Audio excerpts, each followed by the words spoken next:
السلام علیکم ورحمۃ اللہ وبرکاتہ میرے پیارے بھائی اور دوستوں، آئیے ہم اس ویڈیو میں آج جانتے ہیں ایک ایسے اللہ کے ولی کے بارے میں جنہوں نے بغداد میں حقائق و توحید کی سب سے پہلے بنیاد ڈالی۔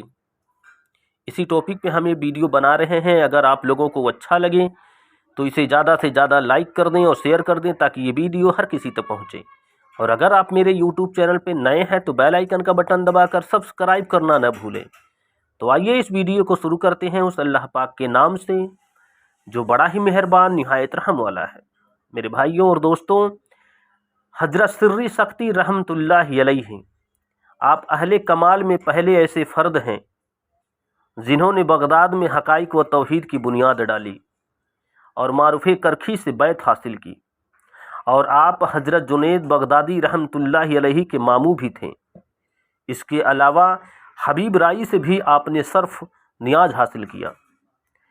ابتدائی دور میں آپ ایک دکان میں سکونت پنجیر رہیں اور اسی میں ایک پردہ ڈال کر 1000 نوافل نماز روزانہ آپ پڑھا کرتے تھے۔ اسی دوران ایک شخص کوہ لگام سے حاضر ہوا اور پردہ اٹھا کر سلام کے بعد آپ سے عرض کیا کہ کوہ لگام کے فلاں بزرگ نے آپ کو سلام کہا ہے۔ تو آپ نے سلام کا جواب دے کر فرمایا کہ مخلوق سے منقطع ہو کر عبادت کرنا کیول مردوں کا کام ہے، زندہ تو وہ ہے جو مخلوق سے وابستہ رہ کر یاد الہی کرتا رہے۔ آپ تجارت میں 10 دینار پر صرف نصف دینار نفع لیا کرتے تھے۔ ایک مرتبہ کسی سے 60 دینار کے بادام خریدے، لیکن اس کے بعد قیمتیں بڑھ گئی تو دلال نے 90 دینار لگا دیا، لیکن آپ نے فرمایا کہ میں اپنے عہد کے خلاف فروخت بیچ نہیں کر سکتا۔ ابتدا میں آپ سخت فروشی کرتے تھے۔ سخت فروش اسے کہتے ہیں جو گر پڑے پھل فروخت کرتا ہے۔ اسی دوران بغداد کے بازار میں آگ لگی، لیکن آپ کی دکان محفوظ رہ گئی۔ آپ نے بطور شکرانے کی دکان کا تمام مال صدقہ کر دیا۔ ایک مرتبہ لوگوں نے آپ سے سوال کیا کہ آپ کو یہ مراتب کیسے حاصل ہوئے؟ تو آپ نے فرمایا کہ ایک مرتبہ حبیب رائی میری دکان پر تشریف لائے، ایک یتیم بچہ بھی ان کے ہمراہ تھا۔ انہوں نے فرمایا کہ اس بچے کو کپڑے دلوا دو۔ جب میں نے تعمیل کر دی تو آپ نے دعا دی کہ اللہ تعالیٰ تمہیں وہ مراتب عطا کرے کہ تم دنیا کو اپنا غنیم تصور کرنے لگو۔ چنانچہ اس دن سے خدا نے مجھے عظیم مراتب سے نوازا۔ آپ فرمایا کرتے تھے کہ 40 سال میرے نفس کو شہد کی خواہش تھی، لیکن آج تک میں نے اس کی خواہش پوری نہیں کی۔ پھر فرمایا کہ میں ہر یوم اس لیے آئینہ دیکھتا ہوں کہ شاید معصیت کی وجہ سے میرا چہرہ سیاہ نہ ہو گیا ہو۔ فرمایا کہ کاش پورے عالم کے عالم مجھے مل جاتے تاکہ تمام لوگوں کو غموں سے رہائی حاصل ہو جاتی۔ پھر فرمایا کہ جب کسی مسلمان کے سامنے میں داڑھی میں خلال کرتا ہوں تو یہ ڈرتا ہوں کہ منافق میں میرا شمار نہ ہو جائے کہیں۔ آپ بہت منہ بنا کر سلام کا جواب دیا کرتے تھے۔ جب لوگ آپ سے اس کی وجہ پوچھنے لگے تو آپ نے فرمایا کہ حدیث شریف میں ہے کہ جو کسی کو سلام کرتا ہے اس پر خدا کی طرف سے 100 رحمتیں نازل ہوتی ہیں، جس میں 90 رحمتیں اس کو ملتی ہے جو دونوں میں سے خندہ پیشانی سے پیش آتا ہے۔ لہٰذا میں منہ بنا کر اس لیے جواب دیتا ہوں کہ مجھ سے زائد رحمتیں سلام کرنے والے کو حاصل ہو جائے۔ آپ نے حضرت یعقوب علیہ السلام سے خواب میں پوچھا کہ جب آپ خدا سے محبت کرتے تھے تو حضرت یوسف علیہ السلام کی محبت کیوں تھی؟ اسی وقت ندائے غیبی آئی کہ اے سری پاس ادب ملحوظ رہے۔ پھر اس کے بعد جب آپ کو خواب میں حسن یوسف سے دوچار کیا گیا تو چیخ مار کر 13 یوم گسی کی حالت میں پڑے رہے۔ ہوش آنے کے بعد یہ ندا سنی کہ جو ہمارے محبوبوں سے گستاخی کرتا ہے اس کا انجام یہی ہوتا ہے۔ کسی خدا رسیدہ سے آپ نے ان کا نام پوچھا تو فرمایا کہ ہوا۔ پھر سوال کیا کہ آپ کیا کھاتے پیتے ہیں؟ تو انہوں نے پھر جواب میں کہا کہ ہوا کہا۔ غرض کہ جب ہر سوال کے جواب میں وہ یہی کہتے رہیں تو آپ نے پوچھا کہ ہوا سے مراد کیا اللہ ہے؟ یہ سنتے ہی وہ بزرگ چیخ مار کر دنیا سے رخصت ہو گئے۔ حضرت جنید بغدادی سے روایت ہے کہ جب حضرت سری سختی نے مجھ سے محبت کا مفہوم دریافت کیا تو میں نے کہا کہ بعض حضرات موافقت کو اور بعض اسرات کو محبت سے تعبیر کرتے ہیں۔ یہ سن کر آپ نے اپنے ہاتھ کی کھال کھینچ کر اوپر اٹھانا چاہا تو وہ اپنی جگہ چمٹی رہی۔ اس وقت آپ نے فرمایا کہ اگر میں یہ دعویٰ کروں کہ صرف محبت ہی کی وجہ سے میرا خال خشک ہو گئی تو میں اپنے دعوے میں حق بجانب ہوں گا۔ یہ فرماتے ہی بے ہوش ہو گئے، لیکن آپ کا روئے مبارک مہر درخشاں کی طرح دمک رہا تھا۔ ایک مرتبہ فرمایا کہ محبت بندے کو ایسے کر دیتی ہے کہ شمشیر و سنا کی اذیت بھی اس کو محسوس نہیں ہوتی۔ اس سے پہلے میں بھی محبت کی حقیقت سے ناآشنا تھا، لیکن خدا نے جب آگاہ فرما دیا تب مجھے محبت کا صحیح مفہوم معلوم ہوا۔ جب آپ کو یہ علم ہو جاتا کہ لوگ میرے پاس حصول تعلیم کی غرض سے آ رہے ہیں تو آپ دعا کرتے کہ اے اللہ ان کو وہ تعلیم عطا کر دے جس میں میری احتیاج ہی باقی نہ رہے، مجھے یہ لوگ تیری عبادت سے غافل نہ کر سکے۔ ایک شخص مکمل 30 سال سے عبادت میں، مجاہدات میں سرگرم عمل تھا۔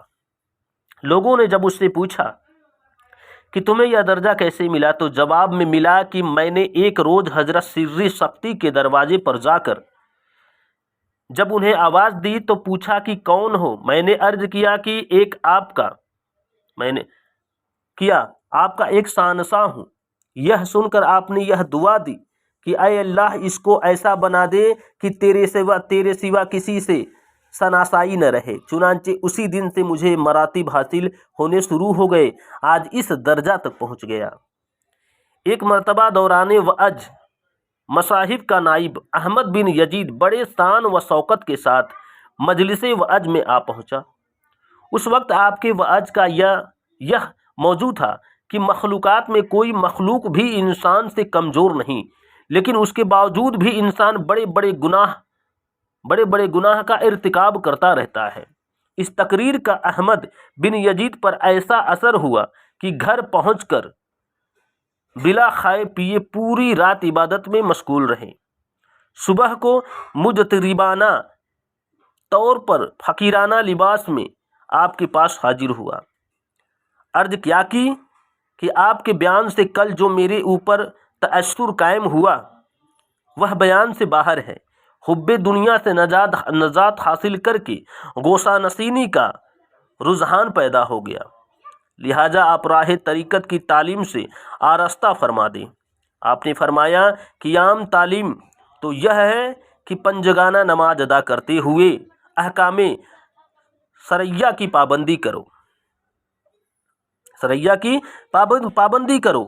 سلوک کی خاص تعلیم یہ ہے کہ دنیا کو خیر باد کہہ کر اس طرح مصروف عبادت ہو جاؤ کہ خدا کے سوا کسی سے کچھ طلب نہ کرو، اگر کوئی دینا بھی چاہے تب بھی مت لو۔ یہ سن کر احمد بن یزید نحیف و نزار نامعلوم سمت کی طرف روانہ ہو گئے۔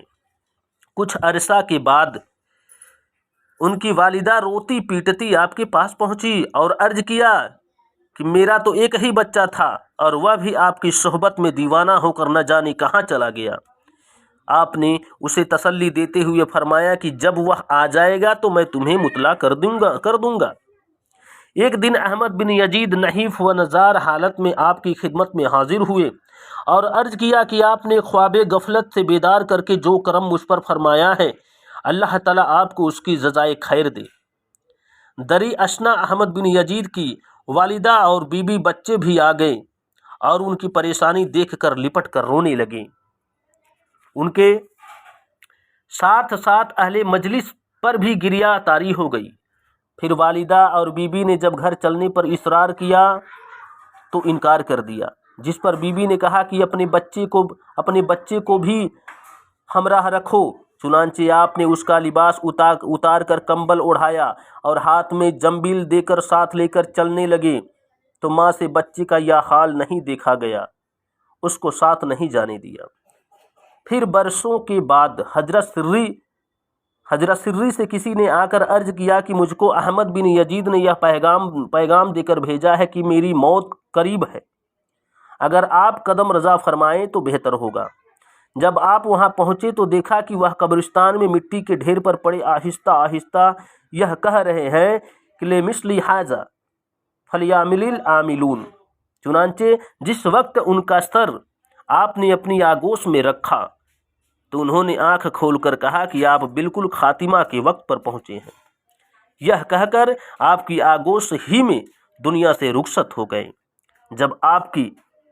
جب آپ ان کی تجہیز و تکفین کے سامان کی خاطر شہر کی جانب روانہ ہوئے تو راستہ میں ایک ضم غفیر ملا۔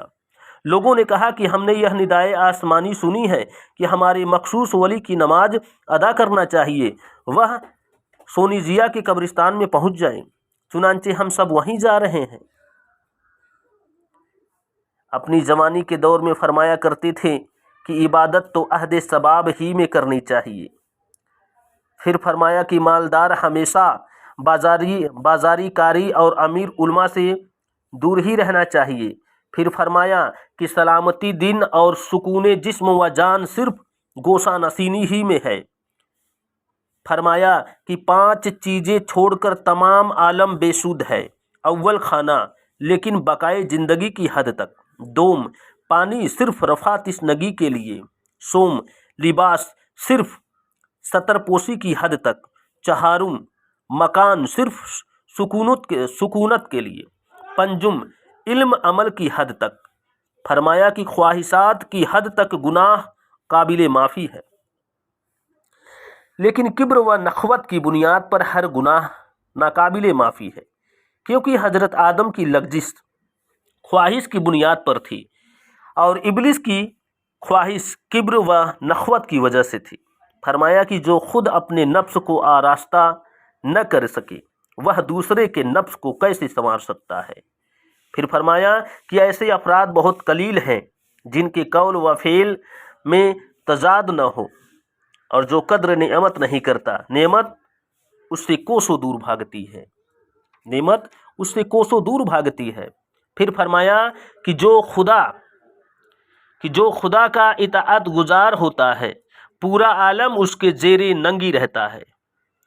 پھر فرمایا کہ زبان و رخ سے قلبی کیفیت کا اندازہ کیا جا سکتا ہے، لیکن قلب کی بھی 3 قسمیں ہیں۔ اول وہ قلب جو کوہ گرا کی طرح اپنی جگہ اٹل رہے۔ دوم وہ قلب جو مستحکم درخت کی طرح ہو، لیکن باد تند کے جھونکے کبھی اس کو ہلا بھی دیتے ہوں۔ سوم وہ قلب جو پرندوں کی مانند ہوا میں پرواز کرتے ہیں۔ پھر فرمایا کہ انس و حیا قلب کے دروازے پر پہنچے ہیں، لیکن اگر قلب میں جوہد و ورا کا وجود ہوتا ہے تو مقیم ہو جاتے ہیں، ورنہ وہیں سے لوٹ آتے ہیں۔ پھر فرمایا کہ جس قلب میں کوئی اور شے مقیم ہوتی ہے وہاں یہ 5 چیزیں داخل نہیں ہوتی۔ پہلا خوف رضا، حیا، انس، محبت، اور ہر مقرب بارگاہ کو اس کے قرب کے مطابق ہی فہم عطا کی جاتی ہے۔ پھر فرمایا کہ رموز قرآنی کی تفہیم کے لیے غور و فکر کرنے والا ہی سب سے زیادہ دانشمند ہے۔ پھر فرمایا کہ محشر میں امتوں کو انبیاء کرام کی جانب سے ندا دی جائے گی، لیکن اولیاء کو خدا کی جانب سے پکارا جائے گا۔ پھر فرمایا کہ عارفین کا بلند خدا کی جانب سے پکارا جائے گا۔ پھر فرمایا کہ عارفین کا بلند مقام شوق ہے۔ عارف وہ ہے جو کم کھائے، کم سوئے اور کم آرام کرے اور عارف مہر تابہ کی مانند سب کو منور کر دیتا ہے، زمین کی طرح ہر شے کا بار سنبھالے رکھتا ہے، آگ کی طرح سب کو راستہ دکھاتا ہے، اور پانی کی طرح قلوب کو حیات تازہ دے کر سیراب کرتا رہتا ہے۔ پھر فرمایا کہ مخلوق سے کچھ نہ طلب کرتے ہوئے دنیا سے متنفر رہنے کا نام زہد ہے۔ پھر فرمایا کہ خود کو فنا کر دینے کے بعد عارف کو سکون ملتا ہے۔ پھر فرمایا کہ میں نے جوہد کے تمام وسائل اختیار کیے لیکن حقیقی جوہد سے محروم رہا۔ پھر فرمایا کہ ریاکاری سے ملنا خدا سے دور کر دیتا ہے، اور کثرت سے میل ملاپ رکھنے والے کو صدق حاصل نہیں ہو سکتا۔ پھر فرمایا کہ اخلاق یہ ہے کہ لوگوں کو اذیت دینے کے بجائے ان کی اذیت رسانی پر صبر سے کام لے، اور غصہ پر قابو پانا بھی داخل اخلاق ہے۔ پھر فرمایا کہ گناہ سے احتراز کرنا صرف 3 وجہ سے ہوتا ہے: اول خواہش بہشت، دوم خوف جہنم سے، سوم خدا کی شرم سے۔ فرمایا کہ عبادت کو خواہشات پر ترجیح دینے سے بندہ عروج کمال تک پہنچ جاتا ہے۔ ایک مرتبہ صبر کا مفہوم بیان کرتے ہوئے: کئی مرتبہ بچھو نے آپ کو کاٹا لیکن آپ نے اف تک نہ کی۔ اپنی مناجات میں آپ یہ کہا کرتے تھے کہ اے اللہ، تیری عظمت سے مناجات سے روکا، اور تیری معرفت نے انس عطا کیا۔ اگر زبان سے ذکر کرنے کو منع فرما دیتا تو میں زبان سے کبھی تجھے یاد نہ کرتا، کیونکہ زبان میں تیری صفات بیان کرنے کی قدرت ہی نہیں ہے۔ حضرت جنید بغدادی سے روایت ہے کہ ایک مرتبہ آپ نے فرمایا کہ میں بغداد میں مرنے کو اس لیے ناپسندیدہ سمجھتا ہوں کہ یہاں کی زمین مجھ کو قبول نہیں کرے گی، اور مجھ سے حسن جن رکھنے والے بدظنی میں مبتلا ہو جائیں گے۔ حضرت جنید کہتے ہیں کہ جب میں عیادت کے لیے حاضر ہوا تو گرمی کی وجہ سے میں نے آپ کو پنکھا جھیلنا شروع کر دیا، مگر آپ نے روکتے ہوئے فرمایا کہ آگ اور بھڑکنے لگتی ہے اور میری مزاج پرسی پر فرمایا کہ بندہ تو مملوک ہے اور اس کو کسی شے پر قدرت حاصل نہیں۔ پھر جب میں نے نصیحت کرنے کی درخواست کی تو آپ نے فرمایا کہ مخلوق میں رہتے ہوئے خالق سے غافل نہ ہونا۔ یہ کہہ کر آپ دنیا سے رخصت ہو گئے۔